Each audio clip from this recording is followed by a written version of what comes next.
Hello friends, ഇന്ന് നമ്മൾ നോക്കുന്നത് നമ്മൾ വാർക്കയിൽ പൈപ്പ് ഇടുന്ന സമയത്ത് അതായത് മെയിൻ സ്ലാബിൽ പൈപ്പ് ഇടുന്ന സമയത്ത് കുറച്ച് കാര്യങ്ങൾ ശ്രദ്ധിച്ച് കഴിഞ്ഞാൽ നമുക്ക് ഒരുപാട് ഗുണങ്ങളുണ്ട്.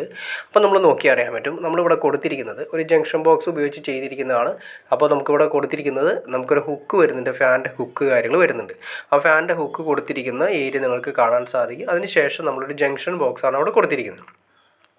അതിൽ നിന്ന് പൈപ്പുകൾ പോയിരിക്കുന്നതാണ്. അപ്പോൾ ഈ പൈപ്പുകൾ നിങ്ങൾ നോക്കി അറിയാൻ പറ്റും. കേട്ടോ, എസ് ബെൻഡ് പോലെ ഓഫ്സെറ്റ് അടിച്ചിട്ടാണ് കൊടുത്തിരിക്കുന്നത്. അതായത് നമ്മുടെ ജംഗ്ഷൻ ഏറ്റവും താഴെ വരണം, എന്നാലാണ് നമ്മൾ തട്ട് പൊളിച്ച് കഴിയുമ്പോൾ ആ ഫാനിൽ നിന്ന് ഏറ്റവും തൊട്ടടുത്ത് കണക്ഷൻ കിട്ടാൻ വേണ്ടിയിട്ടാണ് നമ്മൾ കൊടുത്തിരിക്കുന്നത്. ഫാനിൻ്റെ ഹുക്ക് അവിടെ കെട്ടി നല്ല ക്ലിയർ ചെയ്ത് ഉറപ്പിച്ചിരിക്കുന്നത് കാണാൻ സാധിക്കും. അപ്പോൾ ഹുക്ക് നിവർത്തി കഴിയുമ്പോൾ നമ്മുടെ ജംഗ്ഷൻ്റെ അടുത്ത് വരും. ഹുക്ക് നിവർത്തി കഴിയുമ്പോൾ ആ ലെവലിലും വേണം ജംഗ്ഷൻ അറേഞ്ച് ചെയ്യാൻ. അപ്പോൾ ജംഗ്ഷൻ കെട്ടി കൊടുത്തിരിക്കുന്നത് കണ്ടോ നിങ്ങൾ. അപ്പോൾ ഈ പൈപ്പ് കൊടുത്തിരിക്കുന്നത് ഓഫ്സെറ്റ് അടിച്ചിട്ട് കമ്പിയുടെ മുകളിലൂടെയാണ് കൊടുത്തിരിക്കുന്നത്. അതാണ് ശ്രദ്ധിക്കേണ്ട കാര്യം. നമ്മളിവിടെ 2 കമ്പികൾ നമ്മൾ ഗ്യാപ്പ് വരുന്നുണ്ട്. അപ്പോൾ ആ 2 കമ്പികളുടെ സെൻറ്ററിലൂടെയാണ് പൈപ്പ് പോകുന്നത്. ഇവിടെ നമുക്ക് വരുന്നത് ഒറ്റ കമ്പിയാണ് വരുന്നത്. അപ്പോൾ അതുകൊണ്ട് നമുക്കവിടെ കമ്പിയുടെ മുകളിലൂടെയാണ് കൊടുത്തിരിക്കുന്നത്. അതെന്തിന് കൊടുത്തിരിക്കുന്നത്? ഇതുപോലെ ഓഫ്സെറ്റ് കൊടുത്തു. അപ്പോൾ നിങ്ങൾക്ക് സംശയം താഴെ കൂടെ കൊടുത്താൽ പോരെ എന്ന് ചോദിച്ചിട്ടാവും. ചില സമയങ്ങളിൽ നമ്മൾ സീലിംഗ് കാര്യങ്ങൾ ചെയ്യുന്ന സമയത്ത് പല സ്ഥലങ്ങളിലും പണി കിട്ടാറുണ്ട്. വേറൊന്നുമില്ല, സീലിംഗ് ചെയ്യുന്ന സമയത്ത് സീലിംഗ് താഴെ നിന്ന് സ്ക്രൂ അടിച്ചാൽ ഈ വാൾ ബ്രാക്കറ്റോ കാര്യങ്ങളൊക്കെ നമ്മൾ അടിക്കുന്ന സമയത്ത് കറക്റ്റായിട്ട് താഴെയാണ്, കമ്പിയുടെ താഴെയാണ് നമ്മൾ പൈപ്പ് ഇട്ടിരിക്കുന്നതെങ്കിൽ അവിടെ കറക്റ്റായിട്ട് ഡ്രില്ല് കയറാനും ചിലപ്പോൾ നമ്മളുടെ സർക്യൂട്ടോ ലീഡുകളോ വലിച്ചുകൊണ്ട് പോയിട്ടുണ്ടെങ്കിൽ അതിലൂടെ ജസ്റ്റ് ഫിഷർ കയറി അല്ലെങ്കിൽ ഡ്രില്ല് കയറി കഴിഞ്ഞാൽ ഫുൾ ട്രിപ്പ് ആയിക്കൊണ്ടിരിക്കും. പിന്നീട് നമുക്കത് സീലിംഗ് എല്ലാം കഴിഞ്ഞതിന് ശേഷമായിട്ടാണ് നമ്മൾ ചാർജ് ചെയ്യുമെങ്കിൽ നമുക്കത് കണ്ടുപിടിക്കാൻ ഭയങ്കര പ്രയാസമായിരിക്കും. ന്യൂട്രലിലേക്കാണ് കയറിയിട്ടുണ്ടെങ്കിൽ അതിൻ്റെ ഫിഷർ കാര്യങ്ങളൊക്കെ സ്ക്രൂ അടിച്ച് കയറിയിട്ടുണ്ടെങ്കിൽ വളരെ പ്രയാസമായിരിക്കും കണ്ടുപിടിക്കാനായിട്ട്. അപ്പോൾ ഏറ്റവും നല്ലത് നമുക്ക് ആ ഏരിയ മാത്രം ഓപ്പോസിറ്റ് അടിച്ച് വളച്ച് ആ ഏരിയ മാത്രം ക്ലിയർ ചെയ്ത് കൊടുക്കുക. ആ ഏരിയയിൽ മാത്രം ഓപ്പോസിറ്റ് വളച്ച് നമ്മൾ 4 സൈഡിൽ നിന്നും, അതായത് എസ് ബെൻഡ് പോലെ അടിച്ച് നമ്മൾ ജംഗ്ഷൻ കൊടുത്തിട്ട് പൈപ്പുകൾ മുകളിലൂടെ കൊണ്ടുപോവുകയാണെങ്കിൽ വളരെ സേഫ്റ്റി ആയിട്ട് ഇരിക്കും.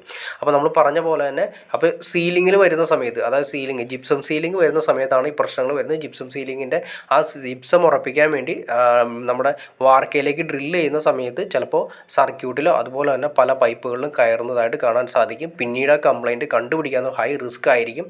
കാരണം സീലിംഗ് എല്ലാം കഴിഞ്ഞ് പോയിട്ടുണ്ടാവും. അതിന് ശേഷമായിരിക്കും ചിലപ്പോൾ നമ്മൾ വയർ ഓൾറെഡി നേരത്തെ വലിച്ചിട്ടുണ്ടാവും. സീലിംഗ് ചിലപ്പോൾ സ്വിച്ചുകളും കാര്യങ്ങളൊക്കെ കൊടുക്കുന്നത് ഏറ്റവും ലാസ്റ്റ് ആയിരിക്കും. അങ്ങനെ വരുന്ന സമയത്ത് നമ്മൾ ചാർജ് ചെയ്യുന്ന സമയത്ത് ട്രിപ്പ് ആയിക്കൊണ്ടിരിക്കും. ഈ ഒരു അവസ്ഥയിലേക്ക് വരുമ്പോൾ വളരെ റിസ്ക് ആയിരിക്കും കണ്ടുപിടിക്കാനായിട്ട്.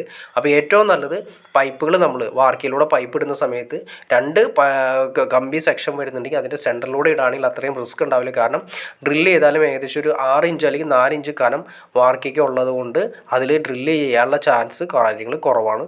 പക്ഷേ ഏറ്റവും താഴെ ഏറ്റവും ബേസ്മെൻറ്റിൻ്റെ കമ്പിയുടെ അടിയിലൂടെയാണ് നമ്മൾ പൈപ്പ് ഇടുന്നെങ്കിൽ ഡ്രില്ല് ചെയ്യുന്ന സമയത്ത് ഓൺ ദ സ്പോട്ടിൽ തന്നെ ആ പൈപ്പിലേക്കായിരിക്കും ഫിഷർ ഡ്രില്ല് ചെയ്ത് കയറുന്നത്.